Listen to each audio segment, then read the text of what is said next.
Jason, handa na ba kayong makaharap ang ilan sa mga naging kasabwat para mabuo ang reality na to? Opo. Ay, siyempre, opo. Okay, Mary at Jason, handa nila inyong mga sagili dahil sisimulan natin yan sa inyong mga road managers. Nandyan si Kuya Robin! Sa totoong buhay, ay naging writer itong si Kuya Robin ng iba't ibang shows ng ABS-CBN. And in fact, hindi siya basta-basta. Siya isang story editor mismo ng Pinoy Big Brother Double Up. Siyempre, ang nagsilbing RM ni Jason, Kuya Robin. Okay, Melly at Jason, siyempre kung nandyan si Kuya Robin, nandyan din si Miss Abby! Hey now, hey now! Ang isa pang nakasama ng Milason sa lahat ng mga lakad, taping, araw-araw, ang naging road manager ni Melay na sa totoong buhay ay Star Magic Artist Recruitment Supervisor at sa totoong buhay artist handler talaga itong si Miss Abby. Okay, welcome Kuya Robin. Meron bang isang pinaka nangyari na talagang na-challenge ka, feeling mo, ay naku, ano ba to? Ang hirap ng ginagawa ko. Every time na tatanungin niya ako kung sino na yung mga artistang hinawakan ko, medyo iniisip ko kung paano ko gagawa ng lusot. Dahil hindi ka naman talaga artist handler, ikaw ay isang story editor. So iniisip ko na lang, sino ba yung mga artistang nahawakan ko dati as writer? Sila Tony, ikaw, si Mariel, marami sila Vong. Okay, pinaka-unforgettable na moment para sa inyo kasama ng inyong mga alaga, ikaw, Kuya Robin. Nung nagmawa sila. Oh, shit. Nag-get up. So mga 50 hakbang lang.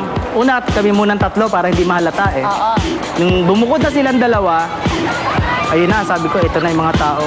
Sinisilip yung mukha, ay, si Melay. Oo, kahit gabi to nasisilip. Naganyanan na yung mga tao. Unforgettable experience, hindi lang sa Melason, sa entire career ko, sa ABS-CBN, yung aming Gemsan trip ni Melay. Para siyang yung pag-Quiapo Day, yung pag pinaparado yung buong Nazareno. Oo, talagang siksika. Pagkatapos talaga nun, sabi ko kay Melay, sa 10 years career ko sa showbiz, hindi ganito, hindi ko ito naranasan. Sabi ko, isa kang Jusa.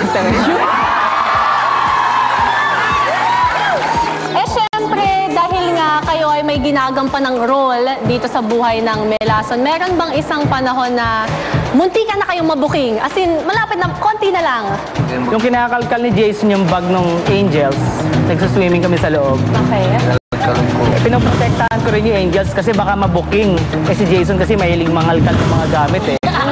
So habang lumalangoy ako, nakita ko si Jason, kinakalkal niya yung mga gamit. Sabi ko, patay, baka mabuking kami. Ano to bag? Handbag? Mga bag ng Angels, dala-dala. May mga ID yun doon kung sino talaga sila. So, ginano, Jason, wag. Baka may mawala dyan, ikaw pagbibintangan dyan. Sabi ko gano'n. So yun, parang naramdaman niya na siguro kasabok. May hinala ka na ba yun, Jason, nung panahon? Opo. Partner, anong point na tinahamon nyo sila, tinatry nyo i-test yung pagmamahalan nila na talaga nasabi mo, ay, iba tong dalawa to, believe ako. Nung Baguio, di ba? Nagpa-Nagbenga Festival kami kayo. na Jason had taping, blah, blah, blah. And then, pero hindi pwede. Sobrang bumili. Hindi pwedeng sumama, meaning kasi yung si Melis at yung C3, nag-Baguio, at si Jason kunyari hindi pwede sumama. Because my work. So, pagdating namin sa Baguio, kami nila Melay nagre-rehearse for the mall show. Walang kagana-gana si Melay. Ay! Sobra. Walang kagana-ganang sumayaw ng Lady Gaga, walang kagana-gana kumanta. Pero nung umappear si Sweaty Pie sa stage, my gosh, kinabog niya si Lady Gaga. Nagka-energy bigla ng bongga. Sobra. Okay, Jason at Melissa, ngayon na mas pinag-uusapan natin yung mga nangyari. Siyempre, ngayon alam nyo na kasabwat ang mga sobrang close nyo na si Kuya Robin at Miss Abby. Magbigay naman kayo ng konting message ninyo para sa kanila. Ngayong alam nyo na ang katotohanan. May sama ng loob ka ba ng kahit konti? Ganon? Wala. Hindi po. Wala. Kasi alam ko ito, merong itong mga balak po eh. Kaya pinagmamas na rito palagi. Pero siyempre, road manager ko siya. Parang nilalaman ko minsan yung pag-ano sa kanya. Pero minsan talagang duda ako palagi sa mga kilos niya eh. talaga. Talaga. Ngayon, magiging friends na talaga yung tunay na friends forever. Ikaw naman, Melissa, ano masasabi mo dito kay Miss Abby? Ang masabi ko kay Ma'am Abby, siya talaga ang pinaka-over ka supportive sa akin. Sa lahat, sa mga sandal, sa mga make-up, sa lahat parang love na love talaga niya ako. Tapos, ang mag-sorry ako kay Ma'am Abby, mag-sorry ako kasi nga, parang yung time na pinaghiwalay kayo, parang nainis ako kay Ma'am Abby, parang bakit kaya talaga ipaghiwalay, wala naman kami problema sa Tipay. Parang gano'n, pag nagalit ako, pero nag-sorry naman, parang sabi ko, Ma'am, pasensya na Mama din. Parang hindi ko talaga siya pinansin, nagwa ko talaga ako. Pero,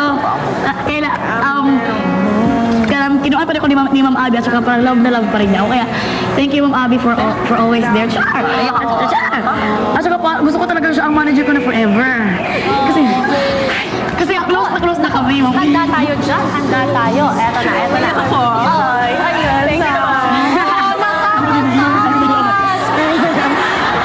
Jason's Angels! Ay! May boo si Jason. Ayan na sila. Naku, may